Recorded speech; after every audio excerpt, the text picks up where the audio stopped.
بسم اللہ الرحمن الرحیم۔ السلام علیکم۔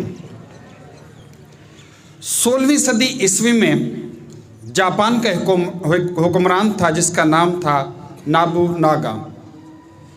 یہ حکمران بننے سے پہلے ایک جنگجو سردار تھا۔ ایک دفعہ وہ اپنے کسی مہم کشی پہ نکل رہے تھے، کسی اور قبیلے کے ساتھ جنگ تھی، تو شہر سے جب باہر نکلا تو اس نے کہا کہ پہلے ہم عبادت کر لیتے ہیں، پھر میں ٹاس کروں گا۔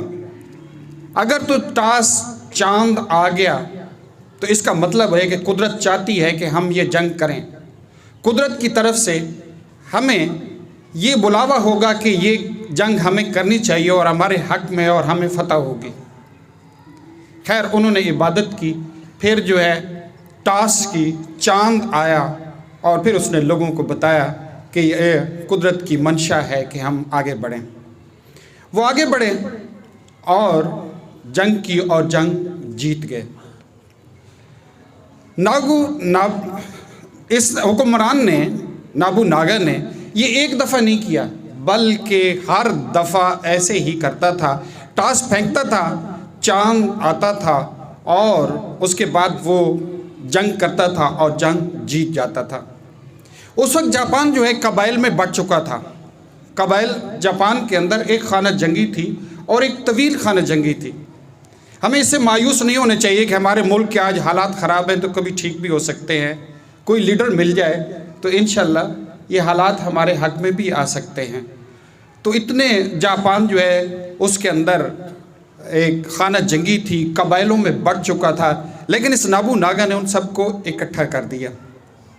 اب ایک حیرت کی بات ہے کہ جب جاپان متحد ہو گیا، جاپان ایک قوم بن گئی، تو زندگی کے آخری ایام تھے، اس نے ایک انکشاف کیا اور وہ سکہ نکالا اور اس نے کہا کہ یہ سکہ میں نے خاص طور پر بنوایا تھا۔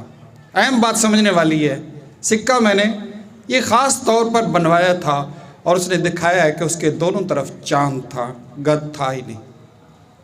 آپ ذرا سوچیں کہ اس کہانی سے ہمیں کیا سبق ملتا ہے کہ جب لوگوں کو یقین ہو جائے کہ ہم جس مہم جوئی پہ جا رہے ہیں اور لوگ اس پہ ڈٹرمن ہو جائیں کہ یہ ہمارے حق میں ہے اور اس میں ہمیں فتح ہوگی، تو پھر فتح حاصل ہو جاتی ہے۔ تو اس کو ہم امپلیمنٹ پوری زندگی میں کر سکتے ہیں۔ یقین انسان کی سب سے بڑی طاقت ہے۔ اللہ نے بہت ساری طاقتیں انسان کو عطا کی ہیں، اس میں یقین سب سے بڑی طاقت ہے اور شک سب سے بڑی کمزوری ہے۔ جو بھی کام کرنا ہے اس کا یقین کر لینا۔ کسی دفتر میں کام ہے تو یہ یقین کر لینا کہ آج یہ کام ہو جائے گا۔ اگر آپ کا پیپر ہے تو یہ یقین کر لینا کہ آج کا پیپر 100% سالو ہو جائے گا انشاءاللہ۔ اگر کوئی اور کام ہے، کوئی گیم جیتنی ہے، کوئی اور کسی قسم کی کوئی اچیومنٹ حاصل کرنی ہے تو پہلے یقین کر لیں۔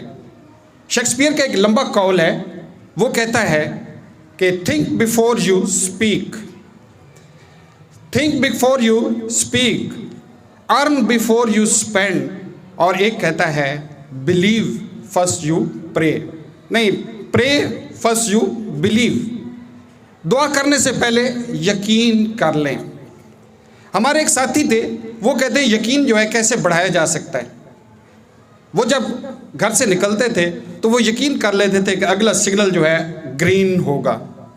حالانکہ چھوٹی سی بات ہے لیکن یہ اپنے آپ کو ایک نشانی کے طور پر کہ یہ سگنل مجھے گرین ملے گا، اور اکثر اس کو گرین مل جاتا تھا، اور جس دن نہیں ملتا تھا اس دن یہ سوچ لیتا تھا کہ شاید میرے حق میں یہی بہتر ہے۔ یہ چھوٹی چھوٹی باتیں، صبح اٹھ کے یقین کر لینا کہ آج کا دن انشاءاللہ بہت اچھا ہوگا، آج کے دن میں اچھے کام کروں گا، کوئی مصیبت میرے سر پہ انشاءاللہ آج نہیں آئے گی۔ ہر وقت ایک اچھے یقین کے ساتھ رہنا اور یہ یقین کرنا کہ ایک طالب علم کی حیثیت سے کہ انشاءاللہ یہ رزلٹ میرے حق میں بہت بہتر ہوگا۔ تو یقین کے ساتھ چلیں، ہر وقت یقین کے ساتھ رہیں، یقین ہی ہماری طاقت ہے، یقین کے ذریعے ہم میریکلز برپا کر سکتے ہیں، معجزات برپا کر سکتے ہیں۔ Every time be with the firm belief. شکریہ۔